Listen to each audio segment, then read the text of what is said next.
name is Kathy Dettling, and I'm the Vice President of Clinical Strategies, and I'm here to talk with you about how providers can help people get the behavioral health supports and services they need.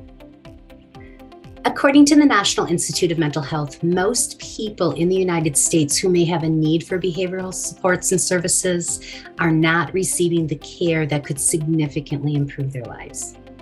While stigma and maybe a basic lack of knowledge about the availability of services may lead to some of those barriers in accessing care, providers within the healthcare world can play a crucial role in advocating for and assisting people into treatment and help to remove some of the less obvious barriers.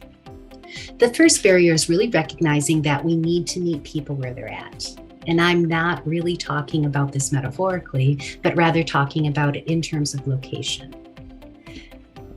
When you're advocating for treatment, it's really a matter of finding out where the person is located and then looking for the least restrictive, most effective program that's convenient for them to be screened and assessed for behavioral health services and then begin receiving services. Providers can accomplish this by incorporating brief mental health and substance use screening into their patient assessment process, and then having a pre-established rapid referral process to behavioral health treatment if the screening identifies that need. If medical providers are able to place a behavioral health therapist or social worker in their primary care clinics or partner with behavioral health facilities to co-locate services, this also helps with that seamless process. Or even a home health or hospice provider can partner with behavioral health providers to provide support in the home or in the community for people with engagement, mobility, or transportation challenges. Another strategy is for providers to change the conversation about behavioral health care. It is very common, based on what people see portrayed on TV or in the movies, that mental health or substance use services consist of being locked up in a psychiatric facility or a detox facility or lying on a therapist's couch.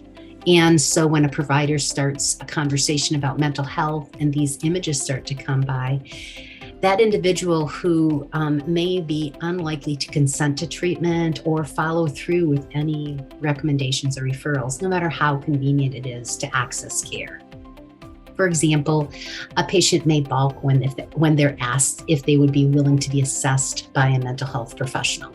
But that same person may have no problem responding honestly when their doctor or another trusted professional asks them questions like, are there times when you feel alone or afraid? Or what types of activities or projects bring joy to your life these days?